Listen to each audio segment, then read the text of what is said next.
Hello friends, आज हमारी class शुरू होती है 9 PM पे। ठीक है, और हमारी जो क्लास रहेगी 52 रहेगी, जिसमें हमारा सिद्धांत है गुथरी का समीपता का सिद्धांत। ओके, नाउ स्टार्ट करते हैं। ये जो सिद्धांत है इम्पोर्टेंट है आपका सीटेट एग्ज़ाम के लिए। तो आज की क्लास की शुरुआत करते हैं। तो गुथरी का समीपता का सिद्धांत, ठीक है।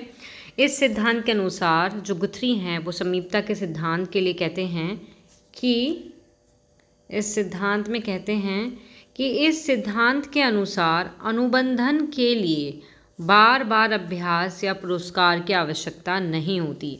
अगर हम कोई चीज़ किसी चीज़ का अनुबंधन कर रहे हैं, बॉन्ड बना रहे हैं या फिर कोई चीज़ सीख रहे हैं, तो गुथरी का कहना है उसके लिए अभ्यास की या फिर पुरस्कार या पुनर्बलन की आवश्यकता इसमें नहीं होती है। ठीक है, फॉर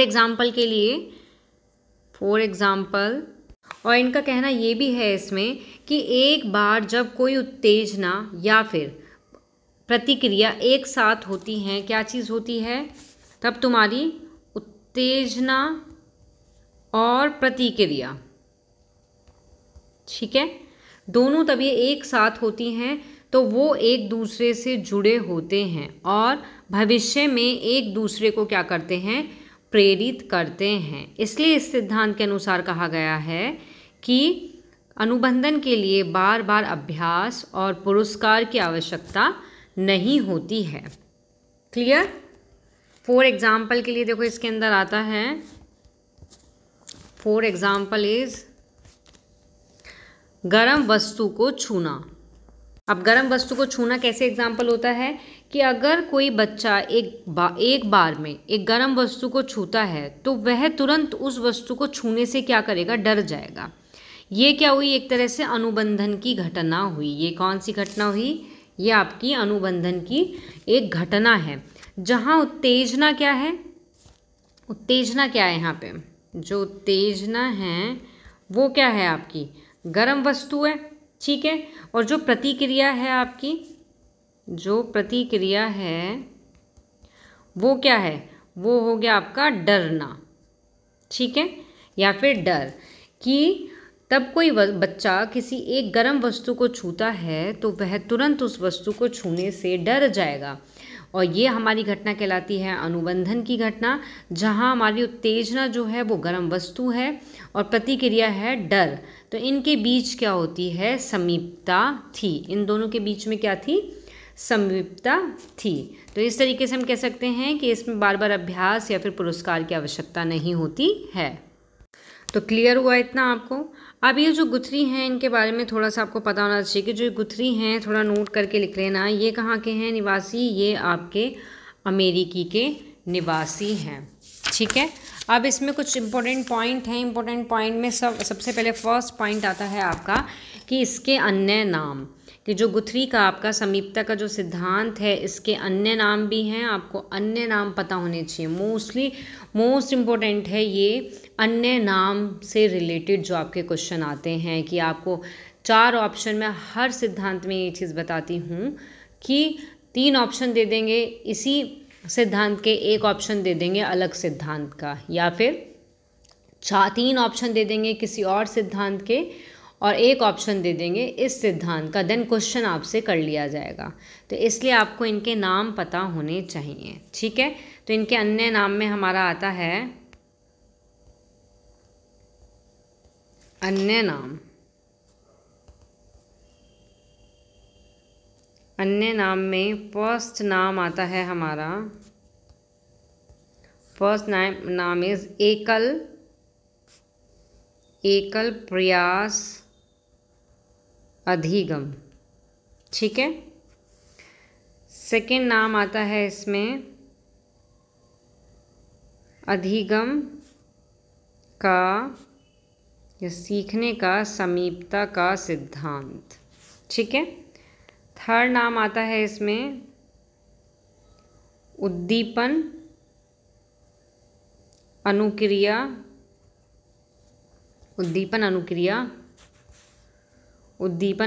साहचर्य का सिद्धांत। ठीक है, तो ये इनके 3 नाम हैं। एक नाम तो वही था गुथरी का समीपता का सिद्धांत, एक नाम आता है एकल प्रयास अधिगम का सिद्धांत, एक नाम आता है आपका अधिगम का समीपता का सिद्धांत, और नेक्स्ट चीज़ आता है उद्दीपन अनुक्रिया साहचर्य का सिद्धांत। तो इस तरीके से आपको क्वेश्चन में क्या कर देंगे, 3 ऑप्शन दे देंगे और एक ऑप्शन कोई और दे देंगे। क्वेश्चन में पूछा जाएगा कि गुथरी का समीपता का सिद्धांत कौन सा नहीं है, या गुथरी का कौन सा सिद्धांत नहीं है। तो जो ये 4th ऑप्शन होगा ये आपका करेक्ट आंसर रहेगा। इसलिए आपको ये तीनों नाम आपको याद होने चाहिए। ठीक है, अब नोट करके लिखना आप कि गुथरी ने अपने सहयोगी हार्टन के साथ मिलकर अपना प्रयोग बिल्ली व खरगोश पर किया था। क्वेश्चन आ सकता है गुथरी के कौन से सहयोगी थे जिन्होंने समीपता के सिद्धांत साथ में किया था, किस पर, बिल्ली और खरगोश पर जो किया था। तो कुछ आंसर इस होगा आपका हार्टन। ठीक है, क्वेश्चन में आ सकता है गुथरी ने जो समीपता का सिद्धांत जो दिया था उसमें जो प्रयोग किया था वो किस पर किया था। ऑप्शन में आ जाएगा बिल्ली, चूहा, आपका कुत्ता, कबूतर। तो आंसर इस होगा आपका बिल्ली। ठीक है, तो इस तरीके के क्वेश्चन आपके आते हैं। नेक्स्ट आगे आता है इसलिए इनका प्रयोग को गुथरी हार्टन का प्रयोग भी कहा जाता है। क्वेश्चन 1 नंबर का यहाँ से भी बन सकता है कि गुथरी, क्वेश्चन में बन सकता है गुथरी हार्टन का जो प्रयोग है वो किसका है, गुथरी का है। ऑप्शन में दे देंगे स्कीनर का है, कॉलबर्ग का है, ब्रूनर का है। तो आपको करेक्ट आंसर पता होना चाहिए कि किसका है, ये है आपका गुथरी का। ठीक है, अब इनका जो प्रयोग था वो किस तरीके से था, बिल्ली पर जो इन्होंने किया था। अब इस प्रयोग में क्या होता है, ये क्या है आपका, ये आपका प्रयोग है, ये आपका क्या है, प्रयोग है। ठीक है, इस प्रयोग में क्या होता है, एक गन होती है, एक बंदूक होती है, गोली की आवाज़ की जाती है, गोली की आवाज़। ठीक है, यहाँ लिखा है गोली की आवाज़। गोली की आवाज़ जैसी की जाती है, गोली जैसे ही चलाई जाती है, उसको सुनकर जो ये बिल्ली है वो क्या है, वो डर जाती है। क्या हो जाती है, बिल्ली आपकी। तो इसमें क्या होता है कि जो बिल्ली है वो डर जाती है और सुरक्षित रहने के लिए भागने का प्रयास करती है।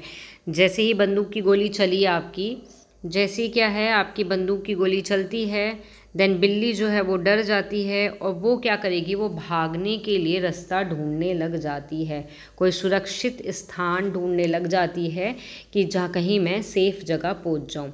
भागने के प्रयास में वह सबसे छोटे रास्ते का चुनाव करती है। अब इसमें देखो, एक रास्ता ये रहा इधर की साइड, एक रास्ता ये रहा इधर, एक ये रहा इधर, एक ये रहा इधर, इतने सारे रास्ते। इसमें सबसे छोटे वाला रास्ता ये होता है। ठीक है, ये क्या है, एक सबसे छोटा रास्ता है। तो सबसे छोटे रास्ते का क्या करती है, चुनाव करती है, ताकि जल्दी से वह सुरक्षित जगह पर पहुंच सके। तो ये था इनका प्रयोग। अब इस प्रयोग से निष्कर्ष क्या निकलता है, इस प्रयोग से निष्कर्ष निकलता है कि इस प्रयोग से निष्कर्ष क्या निकलता है आपका। अब इस प्रयोग से निष्कर्ष जो निकलता है, निष्कर्ष, अब निष्कर्ष क्या निकलता है इससे, कि गोली की आवाज़ सुनकर जान बचाने के लिए भागना और या फिर एक ही बार में सीख जाना या फिर एक एकल प्रयास अधिगम का सिद्धांत है। मतलब कि गोली की जैसे ही बिल्ली ने आवाज़ सुनी थी तो वो क्या है, उस आवाज़ को सुनकर ही जान बचाने के लिए भागी। तो ये क्या हुआ, उसने एक बार में क्या है, सीख लिया कि भाई गोली चल रही है, मुझे भागना है बस बचने के लिए। एक बार में उसने वो एक्टिविटी सीख ली। तो ये क्या है आपका, इस तरीके से हम कह सकते हैं कि ये एकल प्रयास अधिगम का सिद्धांत है। ठीक है, किसका सिद्धांत है, एकल प्रयास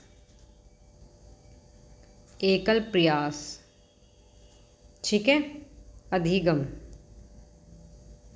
अधिगम का सिद्धांत है। ये पॉइंट बताता है ये चीज़। ओके, नाउ नेक्स्ट पॉइंट आता है आपका, नेक्स्ट सेकंड पॉइंट आता है, सेकंड पॉइंट में आता है आपका कि सबसे नज़दीक रास्ता चुनना यही उसने क्या करा, उसने सबसे नज़दीक वाला रास्ता चुना। आप देख रहे होगे इस पिक्चर में सबसे नज़दीक वाला रास्ता क्या है, ये वाला है। तो उसने सबसे नज़दीक रास्ता चुना। यही क्या है, यही उसका क्या है, अधिगम का समीपता का सिद्धांत है। ठीक है, क्लियर हुआ। नेक्स्ट आता है इसमें थर्ड पॉइंट आता है जो निष्कर्ष निकला। थर्ड पॉइंट में निकला कि बिना किसी पुनर्बलन के सीखना, मीन्स उसको कोई पुनर्बलन थोड़ी ना दिया था, उसको कोई पुरस्कार थोड़ा ना दिया था कि भाई गोली चलेगी तुम्हें ऐसे ऐसे भागना और शाबाश तुम भाग गए, शाबाश तुम जीत गए, ऐसे थोड़ी ना हुआ था, कुछ भी नहीं हुआ। तो बिना किसी पुनर्बलन के सीखना, यह क्या है, यह उद्दीपक अनुक्रिया साहचर्य सिद्धांत का एक उदाहरण है। तो मैंने 3 नाम बताए थे, तीनों को क्लियर हो गया कि एकल प्रयास अधिगम में क्या था, आवाज़ सुनी देन वो बचने के लिए भाग गई, एक बार में सीख लिया उसने। अधिगम का समीपता का सिद्धांत क्या है कि इतने सारे रास्ते थे, उसने सबसे छोटे रास्ते को या नज़दीक वाले रास्ते को चुना, तो ये समीपता का सिद्धांत है। और बिना किसी पुनर्बलन के सीखना, ये इसका क्या है, उद्दीपक अनुक्रिया साहचर्य सिद्धांत का ये एक उसका एग्जाम्पल है। क्लियर हुआ तो आपको ये, अब क्लियर हो गया ना अब ये सिद्धांत आपको। आगे इसमें आता है, इसके कुछ पॉइंट्स हैं, नोट करके लिखना। ये कहते हैं जब अधिगम जो है, ठीक है, आपका ये अधिगम है, तब ये अधिगम एक बार में ही हो जाता है। एक बार में ही क्या हुआ, एक बार में तो अधिगम हुआ था कि बिल्ली जैसी गोली चली, बिल्ली एकदम भाग गई जान बचाने के लिए, तो वो एक बार में तो कर लिया उसने। ये थोड़ा है कि गोली चल रही है, वो बार बार भाग रही है, फिर वापस आ रही है, फिर भाग रही है, फिर वापस आ रही है, बार बार प्रयास कर रही है, ऐसे थोड़ा ना किया था उसने। तो इस तरीके से एक गुथरी कहते हैं कि जो त्रुटि और प्रयास का जो नियम है वो गलत है।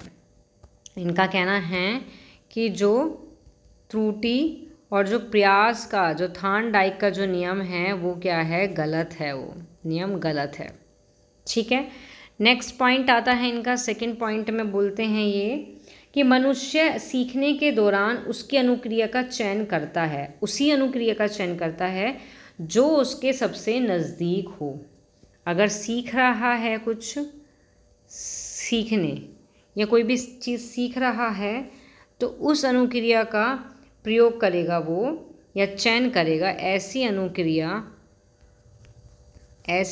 का क्या करेगा, चयन करेगा जो सबसे क्या हो, नज़दीक।